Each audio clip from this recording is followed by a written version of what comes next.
اگر وہ 5-10 پٹواری 10-15 ضلعوں سے پٹواریوں کو بلا لیتے زرداری صاحب، ان سے مشورہ کر لیتے تو وہ ان کو بہتر سمجھا دیتے کہ گراؤنڈ ریالٹیز کیا ہیں، گراؤنڈ پہ جذبات کیا ہیں، اور اس کو حل کرنے کے لیے کیا کیا جا سکتا ہے، کم از کم عوامی سطح پہ، زمین کی سطح پہ۔ انہوں نے وہ نہیں کیا، انہوں نے دستخط بھی کر دیے، اگرچہ سندھ سے وہ محبت کرتے ہیں، مجھے سندھ کے ساتھ ان کی محبت میں، وفاداری میں کوئی شک نہیں ہے، اور انہوں نے کچھ سمجھ کر کیے ہوں گے شاید، انہوں نے دستخط بھی کر دیے، انہوں نے پھر ٹویٹ بھی کر دی، اونرشپ ظاہر کرتی ہے، ان کی ایک ٹویٹ بھی موجود ہے، لیکن سندھ کے عوام نے اس بات کو مسترد کر دیا کیونکہ انہوں نے سندھ کے اس وقت جذبات نہیں دیکھے اور سندھ کے عوام کو اعتماد میں نہیں لیا، بائن کرنے کی کوئی کوشش نہیں کی۔ آپ عوام کو تو چھوڑیے، سندھ کے جو سٹیک ہولڈرز ہیں، سندھ کے جو ایکسپرٹس ہیں، ان کی اپنی پارٹی کے جو لوگ ہیں، ان تک کو انہوں نے اعتماد میں نہیں لیا۔ پیپلز پارٹی نے سب کو بائی پاس کیا بقول آپ کے، تو اس وقت پیپلز پارٹی کیا کر رہی ہے؟ اس وقت وہ سڑکوں پر نکل آئی ہے، جو اس کے خلاف آئے ہیں تو اب ان کے ساتھ شامل ہو گئی ہے۔ پہلے اس طرف سے تھے، منظور کیا، بنایا، فیڈریشن نے ان پہ ٹرسٹ کیا، بڑے بھائیوں نے ان پہ ٹرسٹ کیا، مسلم لیگ نے ان پہ ٹرسٹ کیا، کہ زرداری صاحب نے کہہ دیا تو گل مک گئی نا، انہوں نے خود کچھ کیا نہیں تھا، پہلے دستخط کر دیے، اب جب عوام سڑکوں پر آئے تو وہ عوام کے ساتھ رل گئے ہیں، اور اب آپ جو ہیں وہ پروٹیسٹ پر نکلے ہوئے ہیں۔ ان کی صوبائی اسمبلی نے قرارداد پیش کر دی ہے، وزیر اعلیٰ صاحب بیانات دے رہے ہیں، اور پورا سندھ سڑکوں پر ہے۔ یہ بہت سنجیدہ مسئلہ ہے اس وقت کے جو سندھ کے صاحب قطع کلامی، وہ صرف بیانات نہیں دے رہے، وہ حکومت سے نکلنے کی بات کر رہے ہیں، وہ یہ کہہ رہے ہیں کہ اس طرح معاملہ نہیں بڑھے گا، فوری طور پر بند کیا جائے اس کو۔ یہ مسئلہ سی سی آئی میں، پارلیمنٹ میں، ایکنک میں آپ کو لگتا ہے کہ آرام سے حل ہو جائے گا؟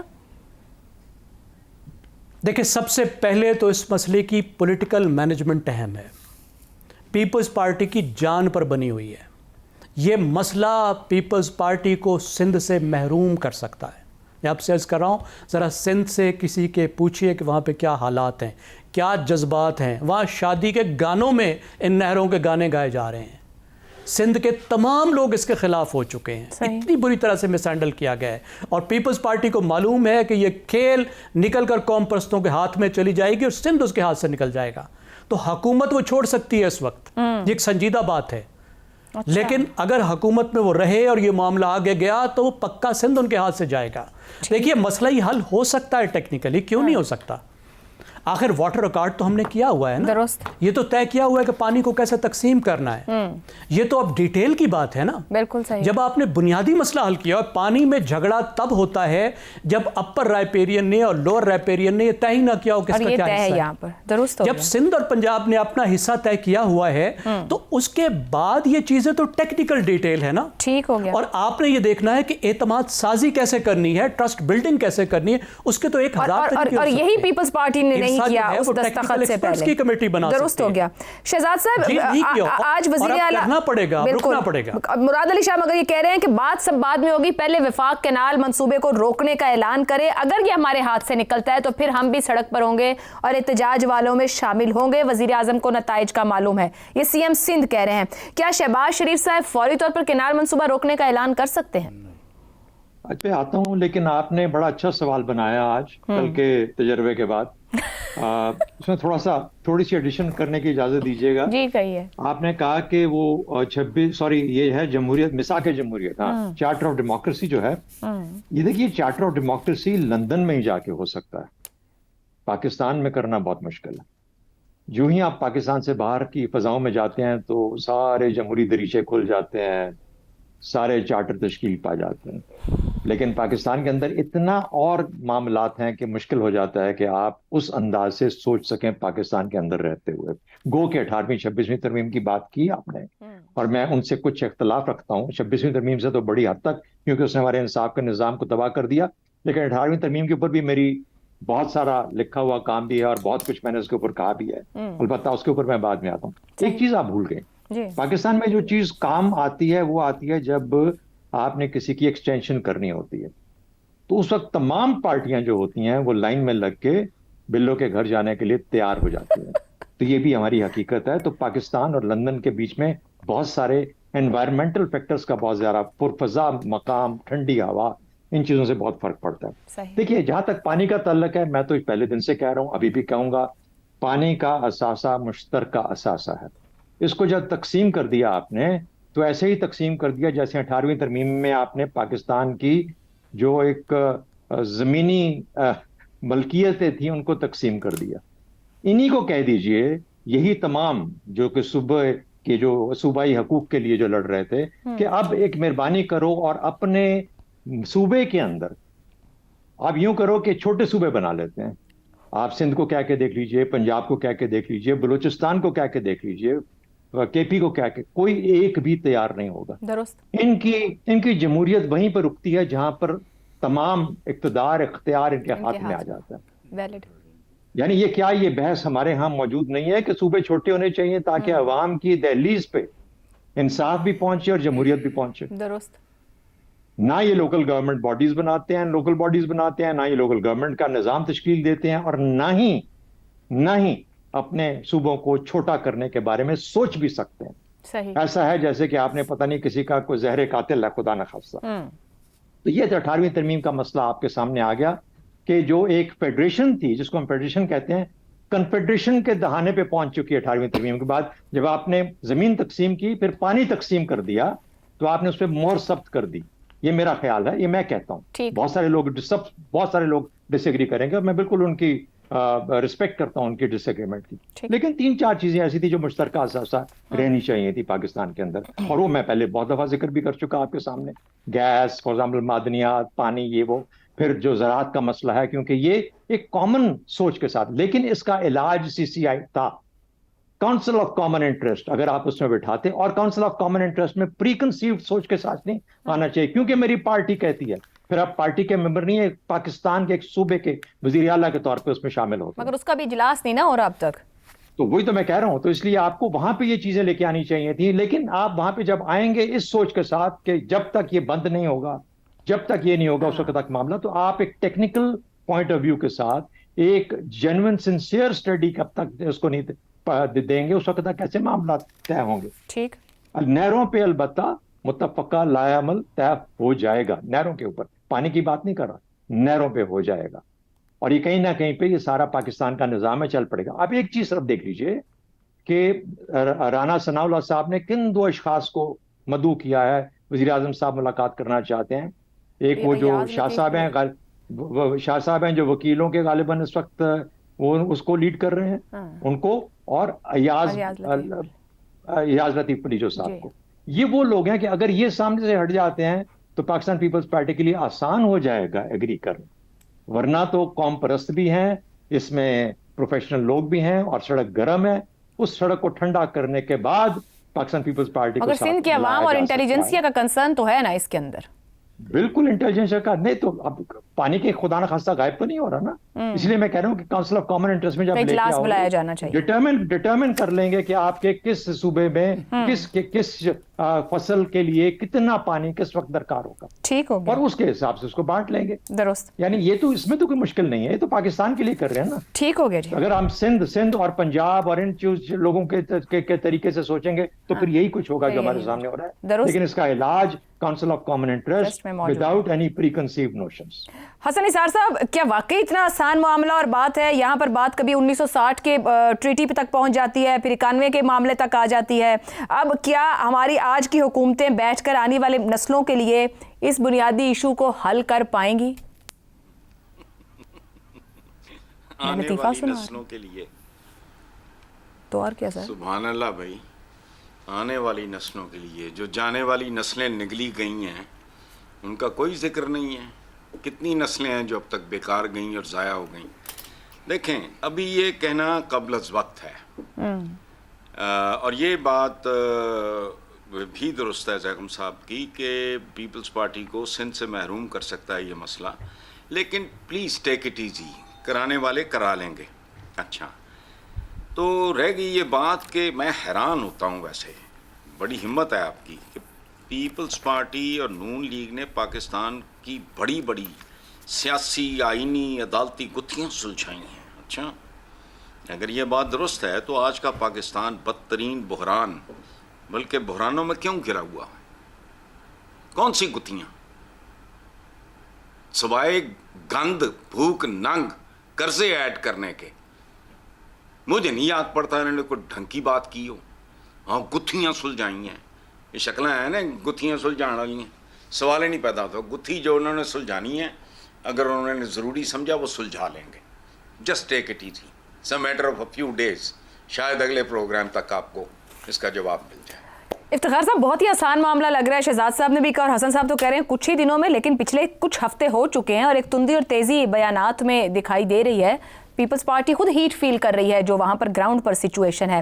آپ کے خیال میں واقعی سنجیدہ معاملہ ہے, صوبائیت بھڑکائی جا رہی ہے, یا کوئی معاملہ ہے ہی نہیں, کچھ اور معاملات ہیں, یہ ایک پردہ آگے ڈالا گیا ہے؟ صوبائیت کو بڑھایا جا رہا ہے اور پیپلز پارٹی دباؤ میں پہلی مرتبہ آئی ہے. نیشنلسٹ جو فورسز ہیں وہاں کی, کالا باغ ڈیم نہیں انہوں نے بننے دیا, لیکن شاید اس وقت ان کے پاس اتنی مین پاور نہیں تھی, ان کے پاس اتنا ورکر نہیں تھا, ان کے پاس ہر شہر میں ایسی نمائندگی نہیں تھی جو اب ان کے پاس ہے.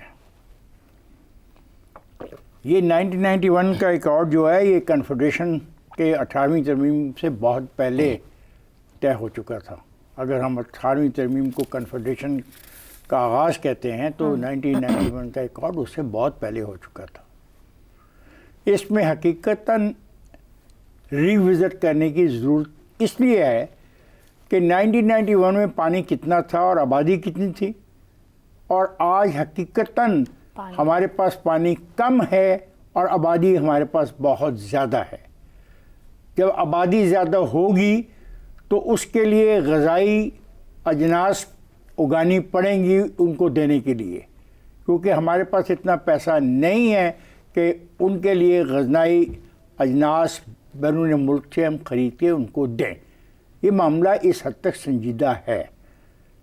اب میرا نہیں خیال کہ کوئی سیاسی پارٹی خودکشی کرنے کے موڈ میں ہوگی, اور یہ بات بہت پیار سے کہی اپنا نہری پٹواری سے. کاش یہ سارے نہری پٹواریوں سے پوچھ لیتے بلا کے کہ نہروں کا وہاں پہ کیا مسئلہ کیا ہے, پانی کتنا ہے. افتخار صاحب قطع کلامی کی معذرت, اتنا سنجیدہ معاملہ ہے اور یہ رپورٹس آ چکی ہیں کہ پانی آنے والے دنوں کا ایسا کرائسس بنے گا جو سوسائٹیز کو فائٹ کروائے گا.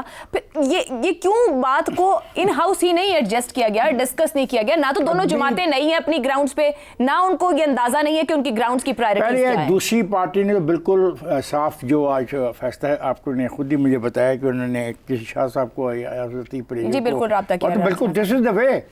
دیکھیں سیاسی معاملات کو سیاست سے سلجھانا ہے نا, بالکل درست. اور اس کا